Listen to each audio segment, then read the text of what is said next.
Hello, everybody, and welcome to week 6 of the Tourism Management English class. Today we'll be studying units 36 and 37 of your textbook. The main topic will be local knowledge, so that's things about the place that you live. And we'll also be looking at making some requests later in today's lesson.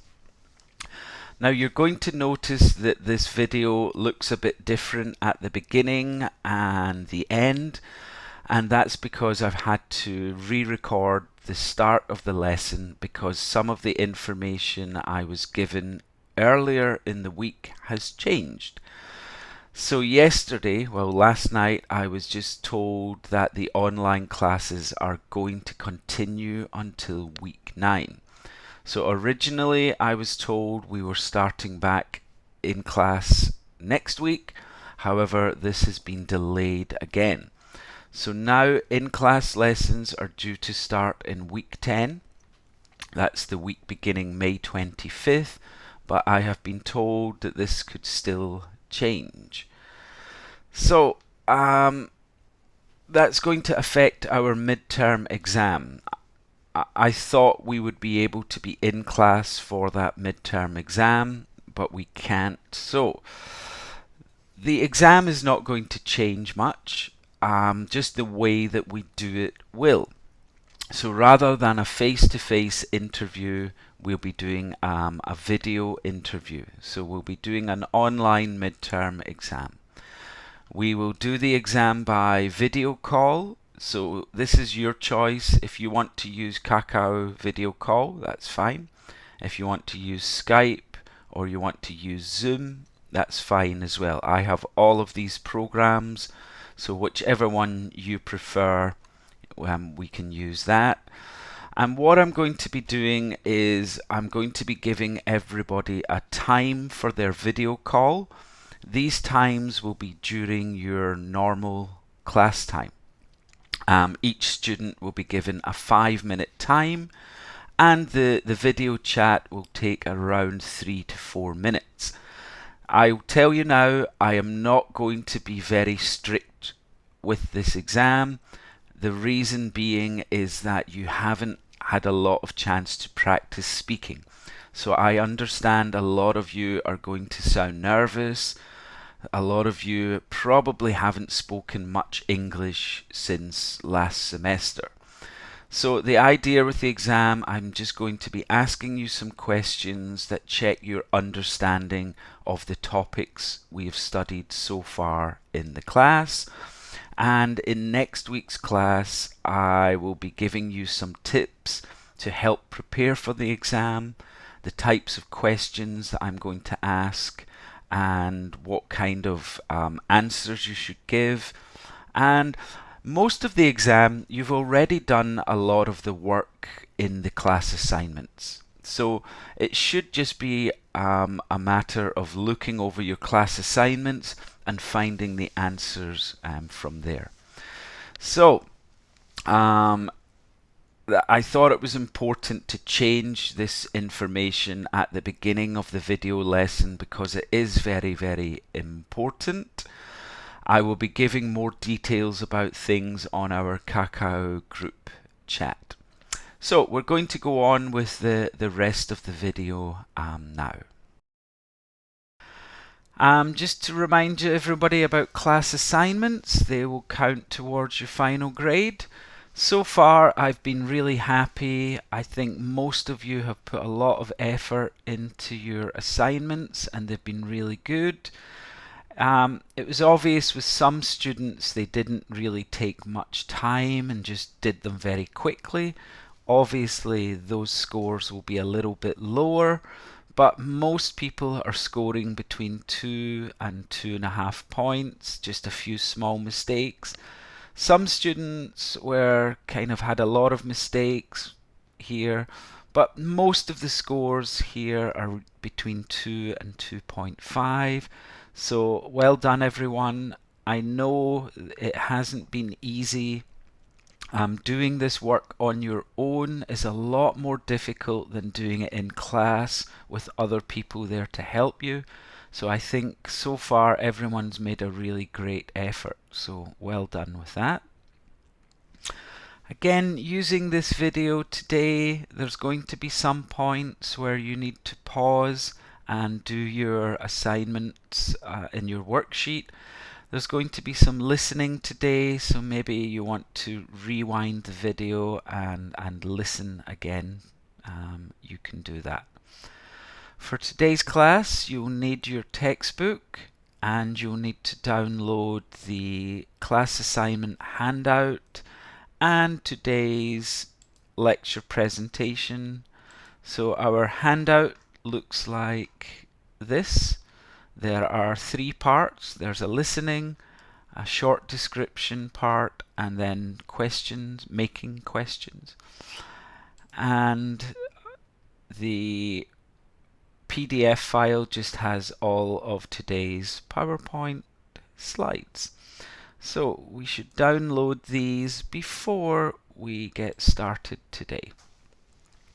So we'll start with the answers from last week's class. So we were looking at methods of payment last week and paying the bill.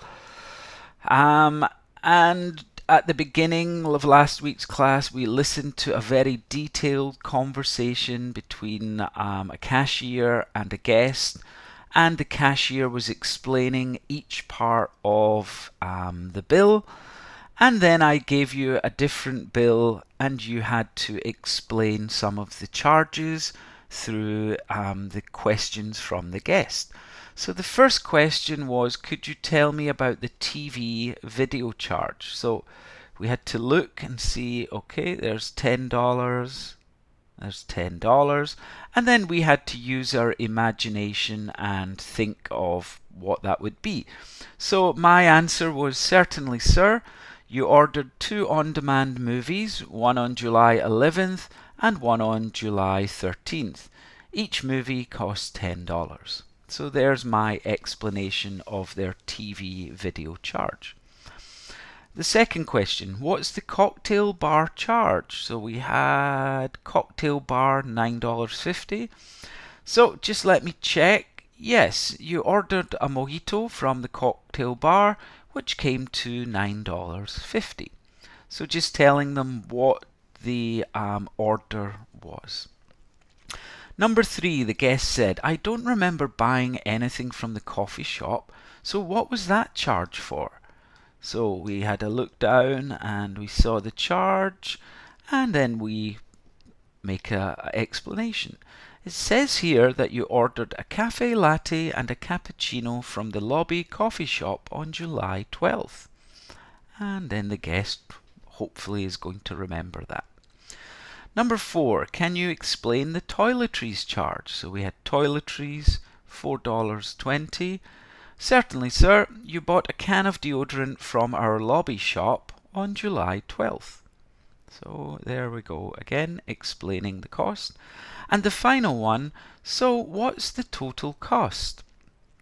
Now we had to go down to the bottom here, and here was the total cost. So the total cost, including all taxes and service charge, so we had local taxes, we had the service charge, is $879.16. So there we go, explaining the total cost. So hopefully you can find these answers useful. If there was anything you missed from doing this last week. Okay, the second thing we did last week was watch the video about different service charges around the world, and I gave you 5 questions. So first question, is a service charge usually included in Germany? And the answer was yes, it is. And I think it was around 15%, but sometimes people give extra. Question 2 was how much is the service charge in France? And it is 15%. Question 3, where do you not tip in England? You do not tip in a pub in England. Now, sometimes it's okay to buy somebody a drink. So, if you're buying some drinks, sometimes you would say to the bar staff, have a drink for yourself. But actually giving a money tip is quite unusual in England in a pub. The next one, what is the normal tipping rate in Canada? Well, the normal tipping rate is between 15 and 20%. And the last question was, do people usually tip in China? No, they don't. So China is one of the countries that has no tipping culture, so you're not expected to leave anything extra. So that was part 2. Now, part 3, I was wanting you to give a detailed opinion about this question. Do you think it's better to have a service charge included in the price, or for a customer to decide how much of a tip to give? So I gave my opinion here, just as an example. I've given 2 reasons, and I've tried to explain those reasons as well. So I think it is better to have a service charge included in the price. Firstly, I think this will cause less confusion, as people are sometimes unsure of how much of a tip to leave. It can make me feel awkward if someone is waiting for a tip, but I don't know how much to give. Secondly, it means that all servers and kitchen staff will get some extra money in their salary. These jobs can be very stressful and involve a lot of hard work, so I think people doing these jobs should get paid fairly for their effort. So that's why I think it's better to have a service charge included in the price. Now, obviously, a lot of your answers were very, very different. The whole thing here is the structure, I think, was important. Start with your introduction, giving your opinion, then your first reason, and then I explained my reason. I gave my second reason and explained that reason, and then I just finished with a short conclusion, stating my opinion again. This is quite a useful structure to use when we're writing, as it gives your answer a lot of clarity and makes it much easier for the reader to understand your opinion clearly. So hopefully a lot of you had very similar answers to mine. So that was the answers from last week. This week we're going to be talking about local knowledge, and then also at the end of today we're going to talk about making requests as well. So it's all about giving information and then asking people to do things. So local knowledge, well, Tourist Information Centre is a place that we could get local knowledge. I don't know what this one is. This looks like it might be in Yongsan. I'm not sure. Yeah. But anyway, in today's lesson, we'll be listening to an information officer talking to some visitors. We'll be giving some information about your hometown or your home city. We'll be looking at how we can make requests, and then we'll be responding to some situations using polite requests. So, we're going to start today by thinking about this idea of local knowledge. So, when visitors are coming to your city, most of the time they don't really know very much. They might know some things that they've read from TripAdvisor or maybe from a guidebook, but they don't really have local knowledge of your area. So, what are some of the things that they need to know? What kind of information do you think visitors to a new city might want to know? So the best way to think about this is, imagine you are going to a city. You've got no guide. What would you need to find out? So Some ideas here where to buy things. When you're visiting a place, people want to buy things. They need to buy food. Maybe they need to buy some clothes or sunglasses, or maybe they need to buy some tickets, or whatever it may be. They need to know where to buy things. How to get around is important, especially to the local sites. For example, people visiting Seoul might want to go to the Han River or to Namsan Tower. They need to know how to get there. They also, something that's very important when people are traveling is how much things cost. So being able to give prices to people and giving them an idea of how much things are is very useful. Very important, how to access public transport. Where are the bus stops, train stations, taxi ranks, these kinds of things. And also, what times places are open. So in different countries, places open very, very different times. So in my home city and most cities in the UK, your high street shops close at 5 or 6 p.m. It's very, very different in Korea, where shops usually stay open till 9 or 10 p.m. If you go to Germany, everything is closed by 5 p.m. Spain, a little bit different. It's much later in Spain, 8, 9, sometimes 10 p.m. So different countries have very, very different opening times for places, and it's important that you know these times so that you don't go to a department store and it's closed. So this is some of the information people will need to know. So what we're going to do next is we're going to listen to an information officer speak to 3 different visitors. Now we're going to listen carefully and fill in the spaces in your assignment worksheets. So this is the information. We're going to be listening for information about bus or metro tickets. We need the price and we need where to buy them. Then we're going to listen to somebody talk about bank opening hours, and we've got opening hours Monday to Friday, Saturday, Sunday, and then other places to change money. Now the opening hours, we're looking at an opening time and a closing time. So maybe it is 10 a.m. to 4 p.m. or 9 a.m. to 5 p.m., whatever. And then the third conversation is going to be department store opening hours. So again, we've got Monday to Friday, Thursday, Saturday, first Saturday of the month, and Sunday.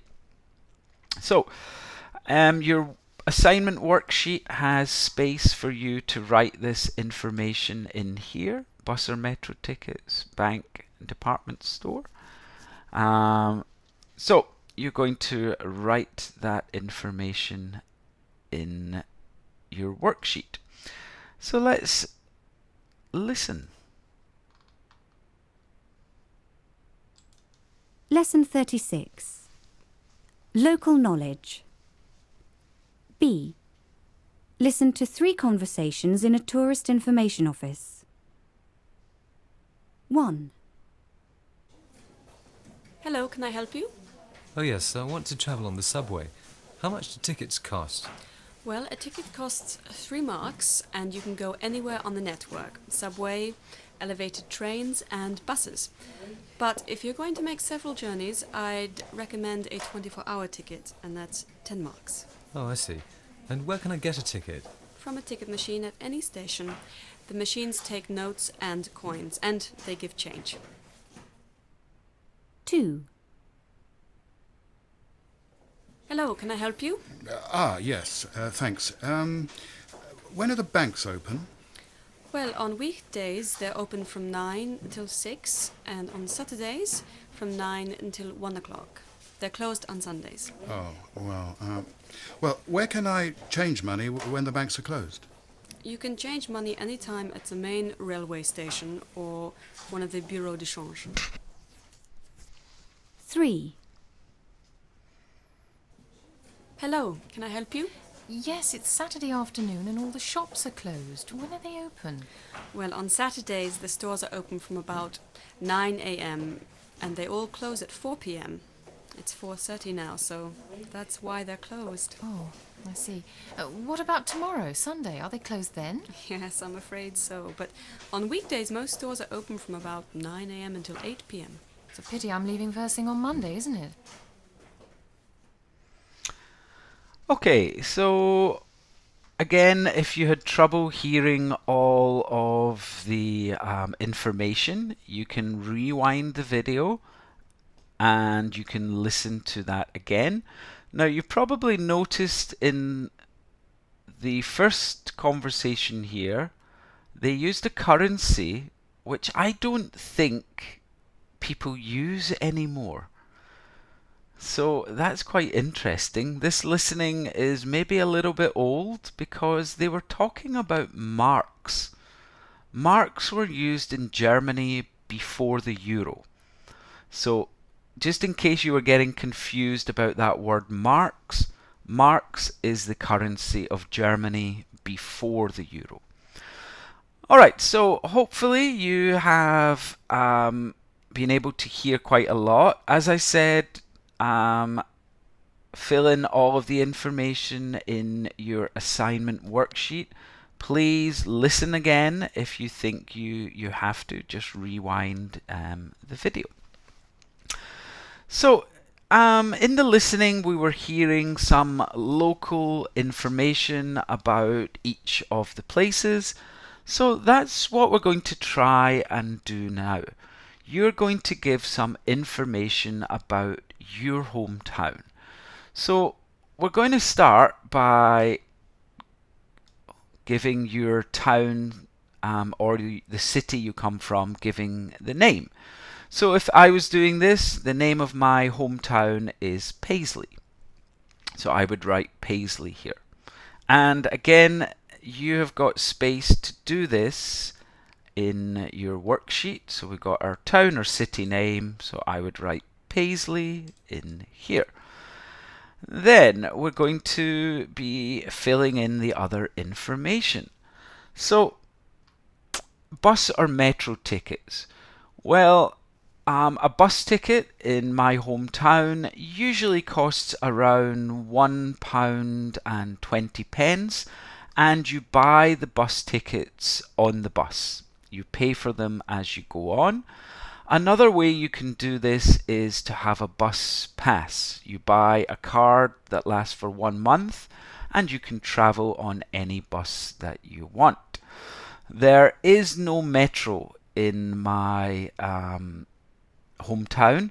There is a train that you can buy the tickets for the train at the train station. So, next part for my hometown is shops and stores, and the usual opening hours of the shops and stores in Paisley are 9 a.m. to 5 p.m. The supermarkets usually open from 6 a.m. to 10 p.m. However, some supermarkets are 24 hours. The banks in Paisley usually open from 9 a.m. to 5 p.m. Some banks are open on Saturday morning between 9 a.m. and 12 p.m. but they're always closed on a Sunday, so we can't go there. So there's my opening times about Paisley. Then I'm going to choose 3 tourist attractions in my hometown and give a description.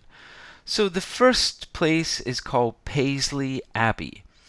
And the description is this is a very, very old church. I think it's about 700 years old. And this building is really beautiful. And inside this building, it is great for singing and for music because the sound travels all around really well. So it's a really beautiful place to visit. The second tourist attraction is Paisley Museum. And Paisley Museum is a place that just gives the history of the town. It explains a lot about things that are famous that come from the town of Paisley, like the famous Paisley pattern. I'm sure lots of you have seen this little pattern. It's like a teardrop. Anyway, you can find out lots of information about the Paisley pattern in the museum. And the third tourist attraction is Glenifer Country Park. This is a country park on top of a large hill, and it's a great place to go to get some fresh air and look at some beautiful views of the town, and also to do some hiking. So there is my description of my hometown, Paisley. I've explained about the bus and the opening hours and the tourist attraction. So you should try to complete all of the information in your assignment worksheet. Where are we? Just like I did, we can give the name and then explain some information about your hometown. So everybody, this is a good time to pause the video and then write about your hometown.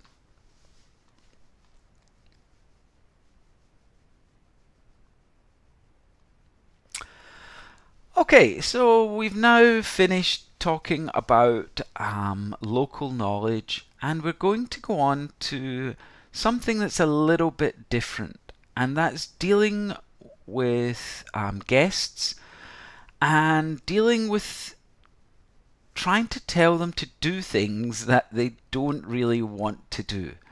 So let me explain this a little bit further. So there are some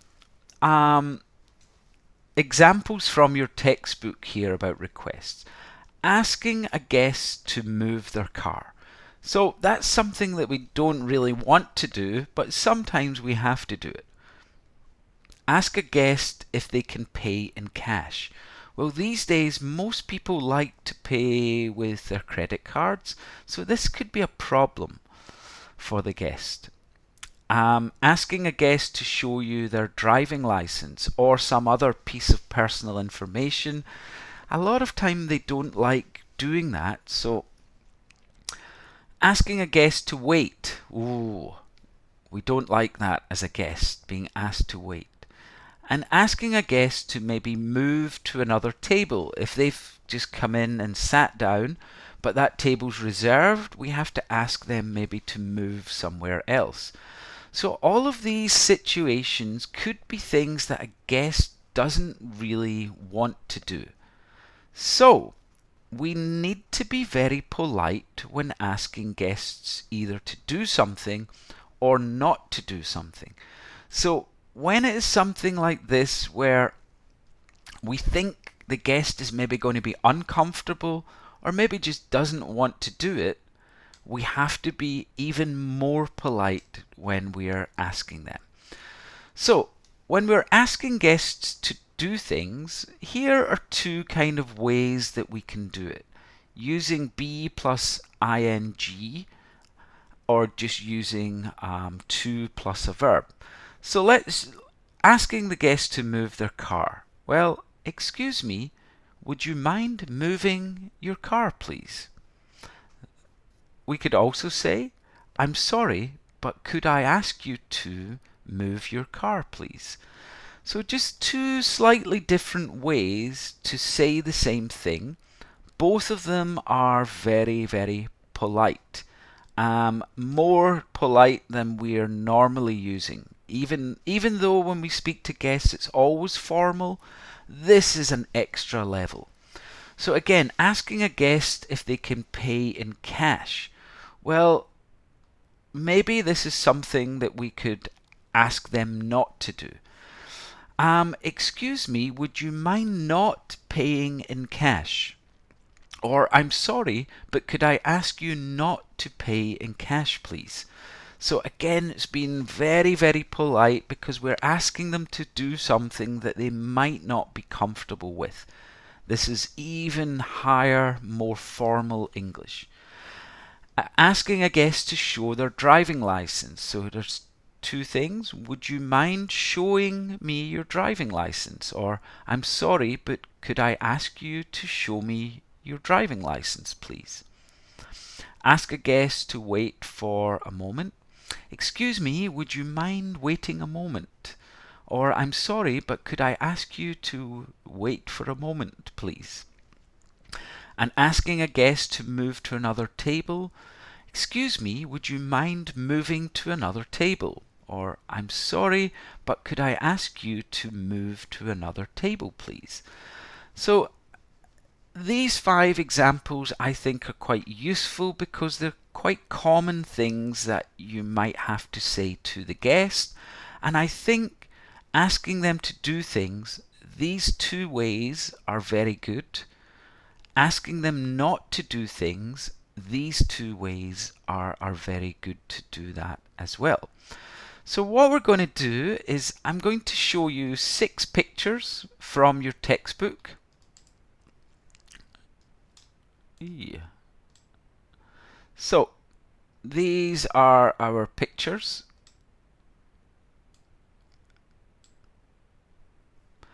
So what's going on here? We need to look at the picture and see what the problem is. So we've got an example, a dog with a cross through it. Look at the other examples of the pictures. And what you're going to do is write a polite request for each of the 6 situations.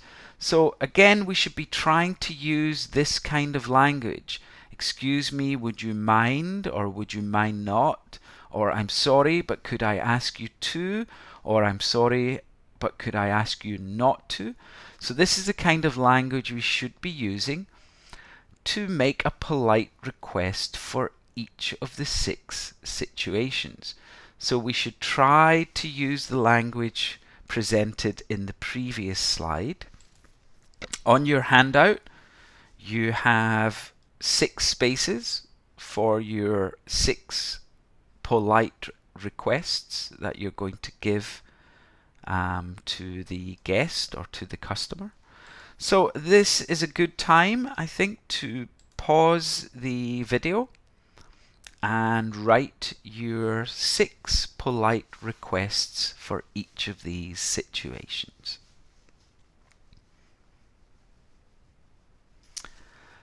Okay, so things we did today. Well, most of this was about local knowledge. We listened to some information officer talking to visitors. We then gave some information about your hometown or your home city using your local knowledge about that town or city. We looked at good ways to make requests to customers or guests, especially when it's things they don't want to do. And then finally there we responded to some situations using polite requests.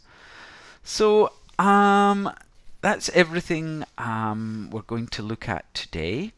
So in next week's class, we're going to do a review of the first 6 weeks. I'll go over the important topics. We'll talk about the exam type. I'll explain exam questions, and we're going to be practicing some exam questions.